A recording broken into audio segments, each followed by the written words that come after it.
scout, but you really only experience it when you play against Fnatic. And this is something that we considered coming in this first ban is the Annie, and it looks like Fnatic does show respect to it. Yeah, I can see from Fnatic's point of view right now, the same reason that you're scared of the double teleport from Fnatic, you're scared of the support Annie from Royal. It's something that they run better than anyone else in the world, and you can think you practice against it, but it's still dangerous, so it's a smart first ban. It does open up those squishier supports as well for Tabby. You can play the squishier supports, like the Sona, and be more aggressive in lane. One thing I was surprised at the Lissandra ban, that's a key ban actually for Royal. They really needed to ban that because that would shut Uzi down in those mid to late game team fights, coming into the side and flanking, so it's a really key ban. And Caston as well. Yeah. Imperative. These two bans are key bans against Fnatic, and it's really good to see Royal actually ban these out because I think we've been central to the Fnatic strategy. I'm seeing more target bans here than we've seen really throughout the World Championship because I think as far as Fnatic's playstyle against Uzi, I was thinking of the ways they would shut Uzi down, and it was like, oh, if they just pick Caston Lissandra, they're going to just focus him out in team fights and blow him up. Royal's not letting that happen, and finally the first standard ban I'd have to say would be the Zed right here. Yeah, I would definitely say as well, seeing a Shen ban come out, I'm kind of okay on that. I'm not too taken away by that. I think this actually allows Uzi now to run cleanse on supports. It doesn't have to run that barrier. There's not much burst coming out with these bans coming out. The only thing I'll be seeing now is Fnatic may pick up the Fizz. There we go, the Fizz, Yeah, I was wondering if they were going to go Ahri or Fizz because Peke had a huge amount of success on Ahri and it was left up here. But I mean, yesterday we did see Faker struggle a bit with Ahri in the Gragas matchup, and I know Whites has played Gragas in the past. It's a different thing, but first pick Fizz is a tell right there from XPeke. This pick by Godlike, I'm actually quite surprised by. I didn't think that we'd lock in the Jax that early because Soaz doesn't play Jax. So that's a really interesting pickup by Godlike so early. The Elise is quite an obvious pick. Cyanide plays it as well. It's not one of the core junglers. I think Jarvan's actually a more core pick between Lucky and Cyanide. They're going to trade over a pick. But it's nice to see them pick up the Elise. The Jax I'm not so sure about though. Yeah, I actually wonder what Fnatic's going to do against Jax because that's a pretty big curveball that Royal's thrown against them.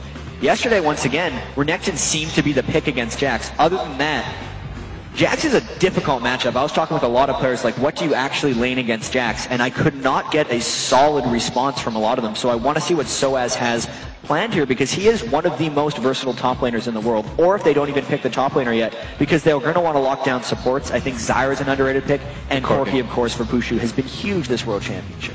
We actually saw Uzi pick up the Corki against OMG in the first game, and then the second game he actually didn't. He got banned out by OMG. So that's an interesting pickup there by Pitsu, and I think it's going to be a solid one for him. He's played so well in this tournament with it.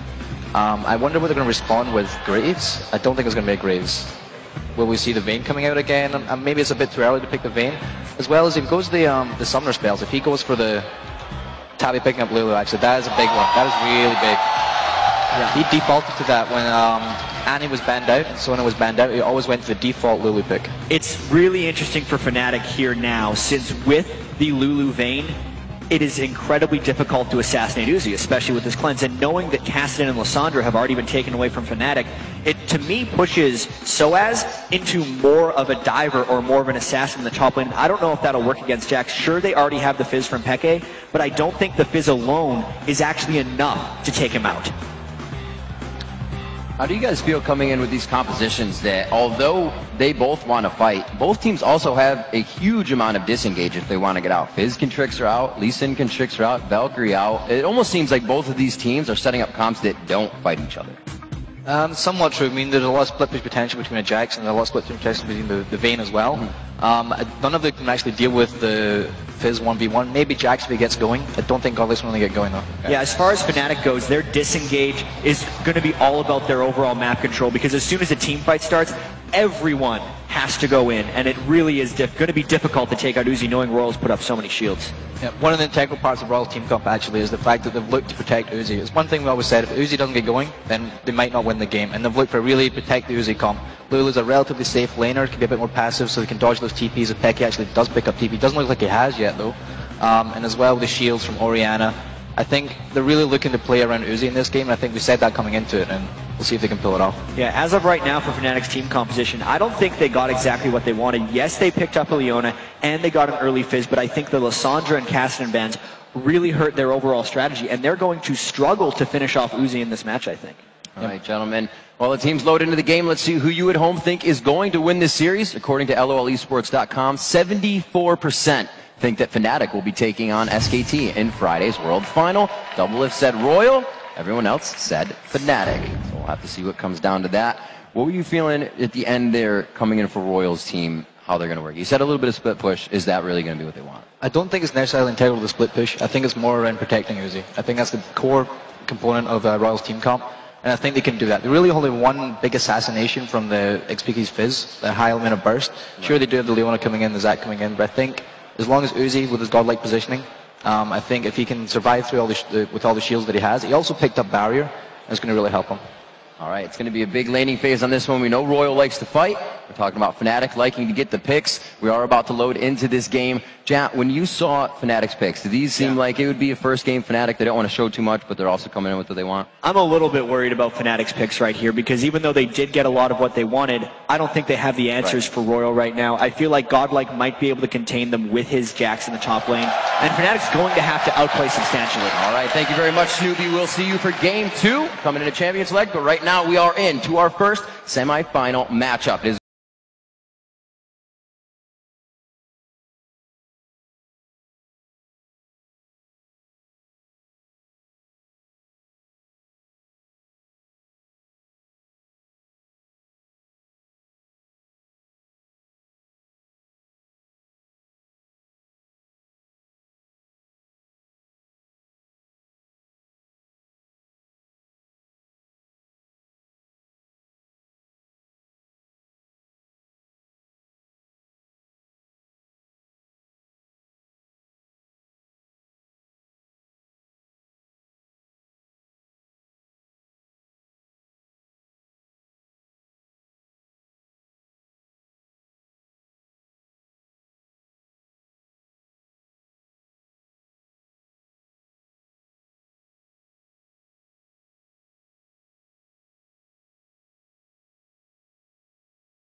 going to be Fnatic versus Royal, game 1 in this best of 5. So here we go, ladies and gentlemen. What are they going to do? I'll tell you one thing that surprised me just towards the end of that. Twitch wasn't banned or picked, which has been actually the main champion for Uzi getting into this tournament. But they feel they didn't need it, and Riv, we may see something happen straight away here. They get the sight. They are going to be able to back off of this one. A good roll towards Cyanide, but it looks like this is only going to be pressure. No! Peke tries to go in for the fight. They got good damage onto Uzi. Good damage onto White. They could continue to follow here. Godlike is trying to get out of this. It's going to be the connection from Cyanide. Will they continue? Uzi no. Incredibly low, but they did not continue. And let's have a look at this. Let's take stock. Not really many summoner spells used by either team. Yeah, exactly. There's an Ignite down on Godlike's Jax, and Uzi's Flash is down, where on the other side, it's the Ignite from Soaz and the Flash from Yellowstar. So overall, it's actually an even trade. We weren't sure how aggressive the level 1s were going to be. We know that Royal loves to mob around us 5 at every point in the game, but it's usually very rare that two teams actually bash into each other like that and nobody dies. Yeah, I was wrong. They want to fight, and they just did. So a minute and 30 in, they both have shown a little bit of that damage. The wards have gone down, which means it's safety for the junglers, at least in their pathing. But once they get to those lanes, we'll have to see what can really happen. Kill potential coming out of a Jax Elise lane, quite high. Not so much crowd control from a Cyanide Soaz, but those guys will go at it. And it takes me back to Season 2 a little bit there with the level 1 fight engages we used to have, and it always used to be a case of when I talk to the players, it's like, what can you do? We say, you've got to fight them, you can't give up your jungle. And you know, we've seen Royal throughout the qualifying and the tournament against OMG, the match they had there, they were not afraid to go level 1. And I'm looking at these lane matchups right now. Because the jungle invade happened, the teams didn't actually get advanced scouting on the lanes. I've seen some different things. That's Corki true. versus Vayne. If I was Fnatic right now, I would want to 2v2. I don't feel like Leona is the strongest 2v1er unless you're able to secure kills. And at this point, Corki can out-harass Vayne early in the game. So the fact that Royal has a 2v1 against Soaz Zac in the top lane, I think gives them the preemptive edge in the lane matchups. See what Peke can do here. White's actually putting a good bit of damage on, getting the auto attacks in when he can, making sure he gets the highest advantage in that lane as soon as possible. You can see Lucky now hitting level 2, and he will get himself some help and get around that jungle. I mean, Godlike isn't even messing with that 2v1, Right. which I think is generally smart because you can tell already Pushu and Yellowstar have been freezing that lane. It's already 3 minutes into the game. It's going to be about 3 minutes and 30 seconds before that wave would even hit the turret. So it's actually pretty smart of Godlike to effectively be double jungling at the start of the game because it's a way of him getting experience. You contrast that with what Soaz is doing up in the top lane. He hasn't gotten a single creep because he's just been sitting while Royal is farming.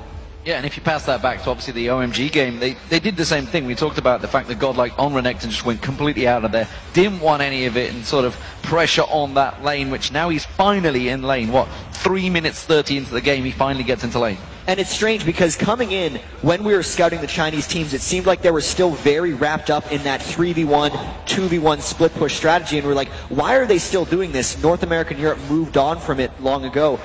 But they're still really good at it, and it's been getting them here. It's been pushing them ahead in a lot of these games, and it's still effective. They're pulling it off in this game. Uzi and Tabe have much better of a situation with the Glitter Lance coming out from Tabe. You can't exactly just Zenith Blade all day under the turret. Peke going quite low in mid. Yeah, the Ignite being put down there. They're trying to get the damage down on towards him. He's chugging that potion. He should be safe. But look at the farm between them, 14 to 26. There's a big advantage for Whites already. Whites' Orianna has just been killing it right now. He actually saw Leona cross over in a ward, but he's almost baiting a 2v1 in the mid lane. This is allowing Godlike to farm up as well because they know Fnatic support is missing, and Whites doesn't seem very scared of that level 2 Leona. What a roam already from Yellowstar, trying to get himself down and get a kill here for Peke. They know where they need to focus. This entire tournament has been focused around those mid players. But look at the difference. Yellowstar's still only level 2. Yeah. He's been away from that lane for a long time. He was warding as well around the blue buff, so he's missed a lot of that experience. So he's already 2 levels behind almost on his counterpart in that top lane. Yeah, we have to say the early laning phase is just flying in Royal's favor, and Fnatic so far this World Championship actually hasn't been that strong in the early laning phase. It's a matter of them falling slightly behind before they can catch people in team fights while they're trying to rotate between lanes. But Royal is flying ahead of Fnatic right now. If this keeps up, Royal is just going to take the game in the laning phase. There's been no objectives obviously taken here, but there almost stands 1,000 gold lead for Royal from what they've done in the lanes and what they've been able to do so far. Here comes the gank onto Puju. Godlike gets in, gets a good double counter strike down there. They're going to have to force to use that barrier to block off Pushu. Look, he was coming around. They saw him passing that water. They know he was there. They didn't go too deep, but that was a really good trade considering this is a 1v2 lane, effectively for Godlike. He's kept up in level, and he's putting more damage down on Fnatic. You still see there are some consumables down in Yellow Star's side. These guys may have what it takes to go back in one more time. They're standing eye to eye right now. We see Cyanide back in the top lane, but they don't have vision of him, so that's why they're hesitating. I think it's incredibly dangerous right now for Fnatic to actually go in on Godlike. Godlike got so much experience from jungling early on in the game, and now Soaz getting dove. Yeah, you can see he's in trouble. That's going to be the ultimate. The passive popped. Will it be enough? Will he get that cell division back together? Tabe is very, very low. He's going to come back in with just a little bit of hit points and flash it out of it. Wow, that does mean though Soaz is very far behind in that lane. He made a little bit of a mistake, but this lane advantages that Royal is accumulating are just hamstringing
Fnatic. Every lane of Fnatic actually needs help right now, so Cyanide is not able to pull off any type of aggressive jungling maneuver. He's trapped at 9 CS, 6.5 minutes into the game. This is the second big camp Lunky has tried to invade in Cyanide's jungle, and Cyanide's still just trapped up top, babysitting Soaz. And he's sitting on a ward right now. He's also down 7 CS in the jungle.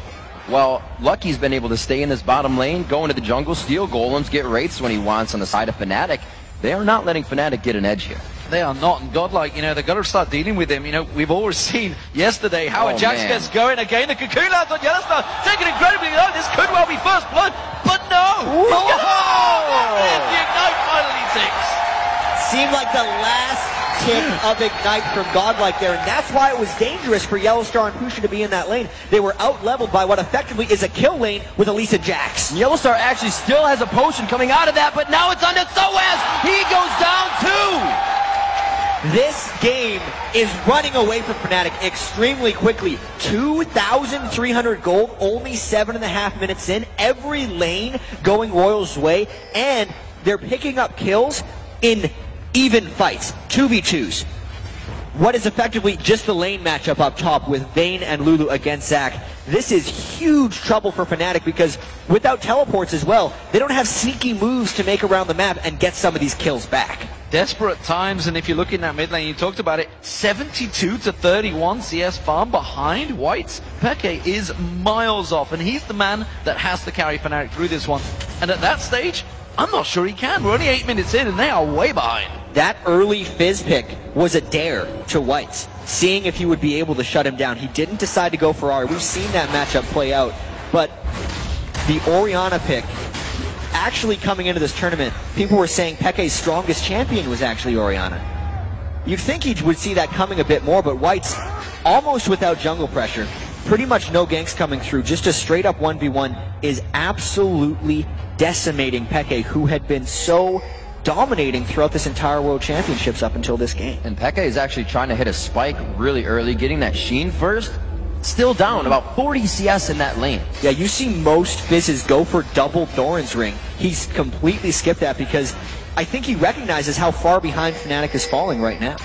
That's a dangerous, dangerous move. We do see Royal Club getting ready to go for this Dragon. Fnatic, I don't really think they can counter this one. We do see Peke coming down with Cyanide, but honestly, with the rest of the team slowly closing, Royal are backing out of this one. I'm not too confident. That's the interesting thing. It's because Soaz has left the top lane and Godlike has basically called that he was missing. He saw him walk through the ward, and instead of risking something, Royal is going to continue to take their monstrous lane advantages. Godlike has effectively been left alone to maybe just push down that turret. At the worst for Royal, they get a turret for this Dragon.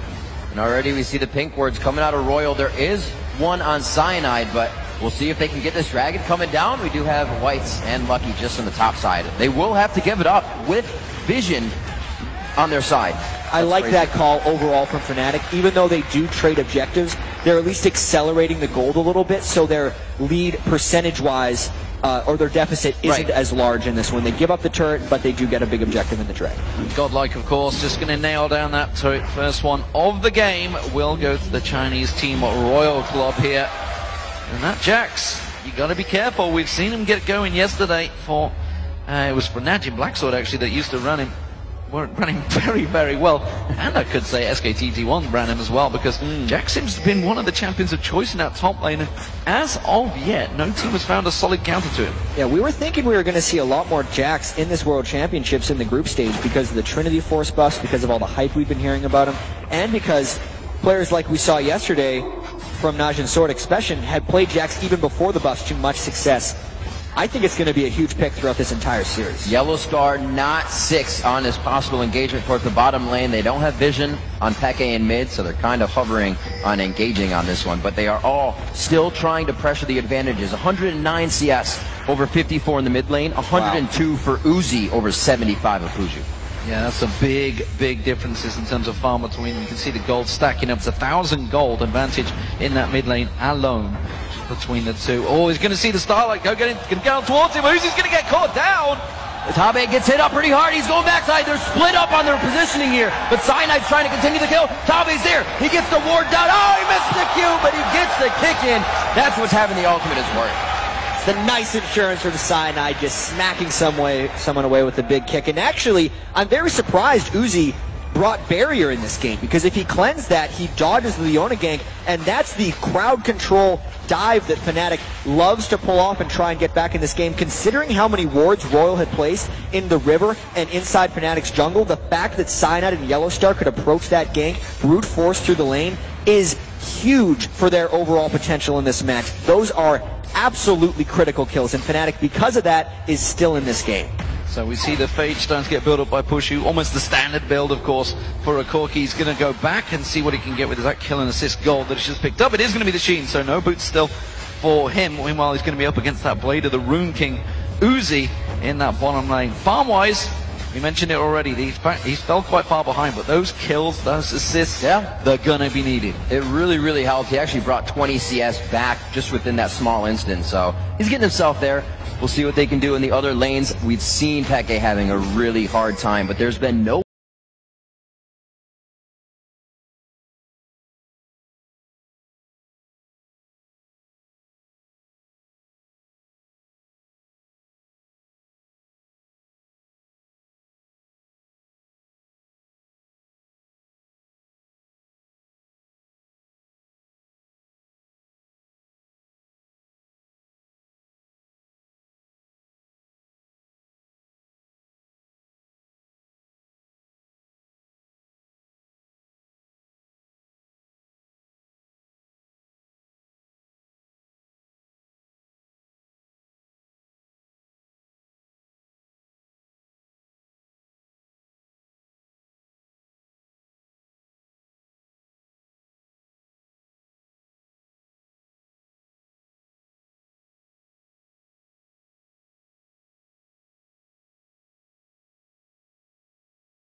kills really to come from that lane. And something that we have to note is the general strength of Fnatic's solo lanes is what has gotten them here. But both Soaz and Peke are getting destroyed by Godlike and White so far in this match. These CS differentials are not something Fnatic is used to playing with or against. I really want to see how they react to that. Effectively, Pushu and Yellowstar have to carry this one, even though their solo laners cannot support them or ward off ganks with the presence of their mid and top lane teleports. And you know, we've seen a similar comp from this one before from Fnatic in the European LCS. Godlike just bullying Soaz up the lane. What is effectively, well, what they're aiming to happen is Peke is going to be the man split pushing on his own. The rest of Fnatic get a 4-man group. And honestly, right now, Peke is not going to be able to deal with Godlike. Round 2. Oh, the lockdown coming in on Tabe. The Zenith Blade hits. They may be able to take out Tabe here. He throws the Wild Growth on himself. Uzi doing what he can. Gets the condemn at the wrong time. And it looks like they are going to lose the support. It doesn't look like they're going to give this one up, though. Uzi's going to catch on towards Pushu. The Cyanide in there is going to be the safeguard to try and help him. And he goes down, he gets knocked up. Lucky's going to go down. He's repelled away. He's got no means to get out of this one. Oh, has he? Because the white shield saves him. You can see an absolute focus right now by Fnatic on that bottom lane. Cyanide is effectively trying to camp Uzi and Tabe. That was very close to being an absolute disaster for Royal, but actually Cyanide missed 2 of his Sonic Waves in that engagement. Oh, the warding really helping Peke finding a bit of trouble there, and he will turn tide and head the other. Actually, still wants to go. He's going to trick this one out. He may try to stay. They are closing in on it. Cyanide's hovering. He's going to come across instead. He's going to go towards Lucky. Oh, no, Ignite's thinking he will get him down, but is he going to be able to get away with this one? He's trying to trade it. He hasn't got the damage to deal with White, and White does take him down. Uzi, meanwhile, is playing safeguard, keeping Cyanide away. Questionable fight there. While he was able to pick up Lucky, giving a kill to White's Orianna, who was already dominating him in lane, is bad. There we go, bouncing him out. Just still being a bully. Godlike flexing his muscles constantly in this top lane. Continuously stealing. Blue goes in. The flash does not pop the cell division. That was close. That was... Soaz even knew it. That was a disaster waiting to happen in that lane. It's a level 11 Jax versus a level 9 Soaz, and because Cyanide has made it very clear that he is trying to help out Pushu and Yellowstar, Soaz is effectively on his own against an incoming monster Jax. I cannot fault Cyanide for his decision here.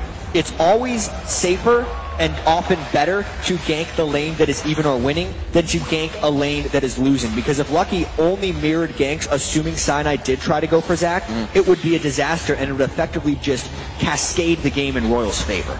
And you know what? I'm not sure Godlike's going to give up on that top lane. He's going to back off now. I think he's just going to go back and buy and come back again and just keep ramming that lane down Soaz's throat, and the rest of the lanes, because they're all losing, they all need the help from Cyanide. Cyanide's effectively having to leave that lane alone and help out Pushu in this bottom. Yeah, it's the perfect storm for Royal and Godlike's Jax right now, because they have effectively 3 lanes that scale amazingly well. Because normally you see Uzi's Vayne, you say we have to shut him down. And what Royal is doing is they're taking that threat and they're allowing Godlike to be his own threat on Jax. If they did not have 2 players right now that are so far ahead in Jax and Vayne, that strategy would not pay off. Locking down the Dragon here, coming in at 16 minutes. Oh, the Sonic Wave coming across. Cyanide does not connect. Soaz doing what he can in the top lane to pressure this, as Peke is actually going to join him.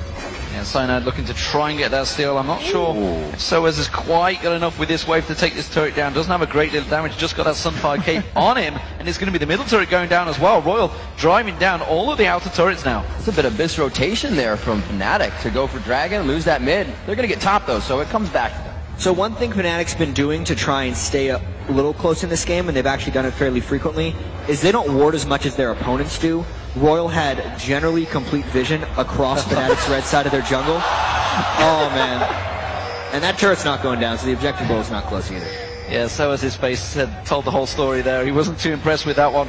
Where are you going, Peke? You are way behind enemy lines right here. They're going to use duck lock on towards Uzi. They saw them going towards Peke. They throw down the solar flare immediately, and they're going to come in from the side. White's is also there, but he gets chunked and watered. Will they continue to go in? The condemn onto Yellowstar. They continue the fight. The third bolt proc, the tumble, the attack, the shockwave, and the turret's going to come in, but Peke enters the fight. Uzi effectively used himself on Vayne as the ball delivery system. That is some aggressive positioning because of his Blade of the Ruined King and the Lulu ultimate. He effectively was an amazing self-peel, and now Fnatic's in a whole heap of trouble. Yeah, Peke doing what he can to try and keep them away from this. What we see, Sinai go very deep, trying to get towards Tabe. He's trying to save that turret. Kicks back in towards White, but they don't want him. Peke's really got no mana to deal with this one. The Urchin strikes not there. Crazy. And they just feed another kill to Uzi. White and Uzi once again becoming the people with all the kills for Royal. It's their early grouping that just destroys teams sometimes. They won the laning phase so hard that as soon as they got a 4v4, even if it was estranged and often weird positions under a turret, Royal could push through and just capitalize. They are spiking in their damage right now. The Athenes is out, the Sheen into the Triforce, oh, the Phage as well, almost into the Triforce coming in for Godlike. And let's watch this one more time. Yeah, you can see Sinai try to come in on the side for the kill on Tabe, but watch the condemn from Uzi. Right onto Sinai into the wall. So Sinai never got off. I don't think he got off his ultimate for the execute. That's when he was trying to go for Tabe. He ended up trying to kick White's back. And then at this point, Peke is trapped between a White and a turret.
that is not what he wants to be. And an interesting note to make about White on Orianna is Baker levels his Q. He actually went W, and you can see the amount of damage he's providing to his teams in those fights. So we'll have to see this play style coming out, maybe just against the Fizz, trying to get that burst damage out, but a little bit of a switch up there, as still Royal going pretty glass cannon, like Fnatic likes to do. Yeah, and it's a 7,000 gold differential now. Royal Club 5-0 up in turrets. We talked about the perfect game that OMG nearly had in the group stage. Right now, Royal are looking dominant in this one. And again, Godlike's like, where are you going, Cyanide? Nobody's wants to deal with Godlike. All of these fights have happened so far. Godlike has not been involved in them. He is becoming a monster in that top lane right now. Sorry about that, I had to cough one time, but I wanted to talk about Godlike's Jax and getting the Trinity Force so early on. Because yesterday when Jax was successful, it was when he was allowed to farm. If he ever got rushed down, some of these games he would never even get to the Trinity Force. The fact that Godlike has it right now means even more trouble for the rest of Fnatic. That's not something you just want to throw out there. No hook, line, and sinker onto Whites for that one. Tabe joins in mid. They are collectively getting together, but there's a two-man Baron. Yeah, and look at all the wards in the river right there, completely constricting Fnatic from going and checking. It is a little dangerous, though. They would have to peel off this if Fnatic starts coming through, because Whites is actually doing blue buff at the same time. And Godlike got surprisingly low on this one. This could be a bit of a Fnatic turn. Fnatic sense it. We do see Cyanide coming in, gets condemned away, tries to get it? Kick, goes in, doesn't get the smite down, and this could turn around badly. Godlike's in there, gets kicked away. They're going to collapse on towards Uzi. Uzi off on his side. That's going to be Pushu in yellow side. They should collapse him up. Cyanide has got away in the top lane. Finally, he's going to get down. Godlike gets on him. Even so, this is huge for Royal. A 20-minute Baron now sitting on 4 people. That became, by the way, way riskier than Royal ever wanted it to. They effectively opted into a 50-50 in a game where they were extremely far ahead. Thank God Lucky rolled the dice and got that smite down. Well, when you have about 11 wards on the map, I'm guesstimating at this point, it looks like you can do Baron when you've lit up the entire top side of the map. Royal has vision of everything. It's something we heard Deficio talking about in the preamble of the video. Fnatic will shut your vision down and they will take over consistently, and they were not allowed to do that from the first minute of the game. And the problem was that when they went for that, the 4 members in there, Peke wasn't there, so they couldn't really collapse in on there. Pushu finally has helped take down that top turret. That's the first turret of the game for Fnatic. But as you can see in that differential and the positioning of Royal, they're going to take one of their own. I'm really not too sure Fnatic want to defend this one. I don't know if they can. So much of Fnatic's playstyle normally is about holding turrets with 3 or 4 people while Peke goes off to the side and makes plays. But with a Jax and a Vayne at the level they are right now, Peke's not actually able to go off and make plays. And the wave clear from Fnatic, aside from what Pushu can put down, is rather suboptimal. Royal, this is the last effectively non-inhibitor turret that Royal has to take down. And Fnatic just startling to go in. Looking at from Zoaz, waiting for that slingshot engagement. He gets hit up. The crowd control from the shockwave actually doesn't do much. It is going to be Lucky, very low. Ignite takes him down. He comes down from Repel. He may continue into the base, but Godlike, he says that's a bad idea and backs up. Yeah, this was just Fnatic trying desperately to defend these outer turrets. They got very low off of this one, and if the creep wave arrives in time for Royal, they're going to look to take down an inhibitor. They do not let their Barons go to waste. They're going to look for something big here. Yeah, Peke and Pushu going back to base. They've got themselves ready from the fountain. They're going to be coming back into this one. Royal are continuing to push. They should be coming onto your screen in a moment. Yellow Star still ready and waiting, looking to try and lock someone up. And again, the damage from Whites just doing enough job. And look at that inhibitor turret. It is almost down. 22 minutes into this game. Royal continuing their speedy games. And they don't have much siege protection, but you do have a Zac, you do have a Leona, you have a Fizz, everything that can jump on people attacking your tower. But Royal, they're not respecting any of that. Every time they have a chance at a tower, they take every shot they can. They will move back now and take the dragon, and they'll do it again. And this is actually kind of illustrating one of the problems we saw in Fnatic's team composition during Champion Select, is since they've fallen behind, they don't have a way of effectively taking out Uzi, and that's not even considering Godlike's Jax. The fact that Tabe's Lulu and Whites' Orianna can provide so many shields onto Uzi's already stellar positioning on Vayne means Fnatic needs a huge amount of damage and burst potential from only Peke. Since Peke's been behind, since Soaz has been forced to building full tank without magic penetration because he's fallen behind of lane and godlike, just means Fnatic has no answers for Royal's increasingly giant amounts of damage. We'll have to see where they go here with just about a 10,000 gold lead sitting between these two teams for just under. 2 kills in that top lane for Godlike, 5 kills for Whites. That has been from roaming around the map. None of those came from Peke in mid lane. They just could not get a fight together. The game was still just won over map control so far. Royal Club going trading oracles effectively. Just as Lucky's run out, Base starts his up, and they do clear out every little bit of vision around that blue buff area. They're going to come in for that final inhibitor turret. They know it only needs literally a lick and it will go down. Yep, they still have a little bit left on this Baron buff, but they actually don't even have a creep wave in position. They would have to completely face tank this one, and surprisingly, Royal doesn't have a super tank right now, knowing that Jax has built so offensively with the Trinity Force and the Cutlass. They're going to look for a fight soon, though. Soaz using quite a bit of what's necessary. Actually did not use Let's Bounce there. Looked like he did. He just threw himself out with Slingshot. This turret is going down the open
inhibitor at 25 minutes into the match. Baron's already been taken.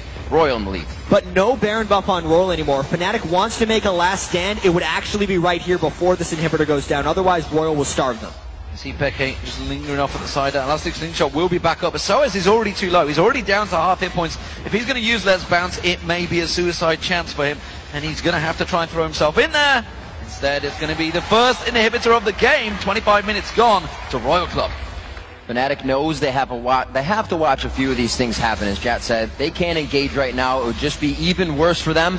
They do want to figure out what's happening. They're trying to create those picks, but they don't even want to go in on their own attacks. Yeah, 10,000 gold lead at 25 minutes.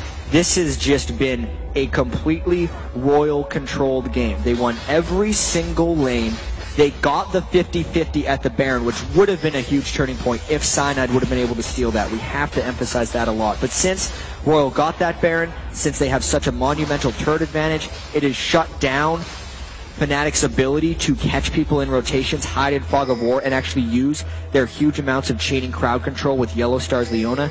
Even though Fnatic got Uzi down a couple of times, I think that opportunity has passed. At this point, Royal has too many shields and too many diversified threats that anytime Fnatic tries to lock one person down, that might not even work, and they're going to die to the other two big threats. Going to push on the tower here, and one thing I want to really point out for Royal Club is the fact that how controlled they are. When we watched these throughout the regionals, throughout even OMG's games, they were diving in, even when it was an even trade. They're 10k ahead right now. They're still not diving in. They are taking this super seriously, really slowly pushing down those turrets. There's the initiation. The Solar Flare locking them down. They will try to get down to this one. Soaz gets himself into the fray. Prusu on the outside trying to put down the Gatling gun shred. And that is a beautiful wild growth, but it's going to be Cyanide going down. Yeah, they tried to use the kick there. You see Cyanide going in. He got the 4-man kick in, but unfortunately the damage simply wasn't there to follow up. Yeah, even though that was almost the best initiation Fnatic could have had, Solar Flare plus everything else, Royal can just finish. Oh, they're going to get away from that shockwave, but it's not going to be enough. You see Peke desperately trying to get a kill. Finally takes down Whites, but it's all too late. Royal Club shut him down. They're going to get themselves another inhibitor. And now with 4 people dead on Fnatic, they can get that inhibitor. They're going to continue to push in. You can see nothing could actually finish off Uzi. Pushu trying desperately with his rockets, but he is a one-man army against a lot of people.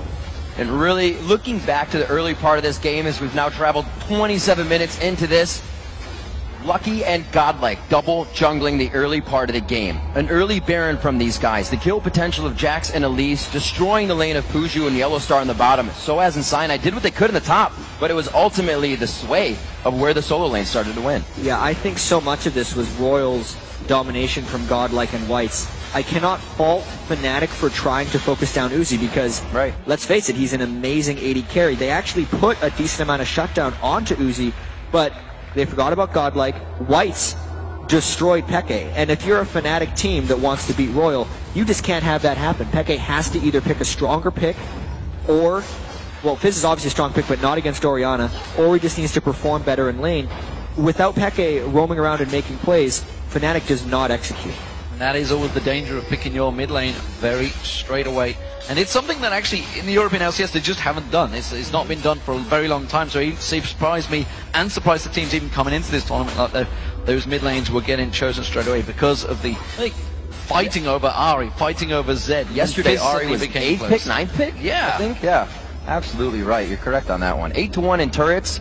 I think it shows really what Royal wanted to get out of this game, how much they wanted to protect Uzi, how much Whites knew he was comfortable. And, you know, as you were saying that Peke is also an Ori player, it kind of shocks me that that lane went so heavily in favor of White. All credit to Whites right here. Yeah. We know Tabe was very confident in Whites' ability against Peke. All respect to Peke as well when he was saying those things. He just has faith in his own team, as well he should have. Royals on an incredible winning streak right now. This will be the 6th game in a row from their qualifiers, and here's the dive. They're going to jump in. Shockwave just wrecks down, push you down. This is going to be Royal Club's game. There's nothing the Fnatic can do to come out of this one. It will be an ace to follow up. The only man standing is Peke, who's just run back to the fountain. He is just going to hide and curl up and hope that second game will go better. Yeah, solid, this has just been domination and early surrender from Fnatic. Only 29 minutes in. Good game by Royal Club. Coming out very strong in their first game.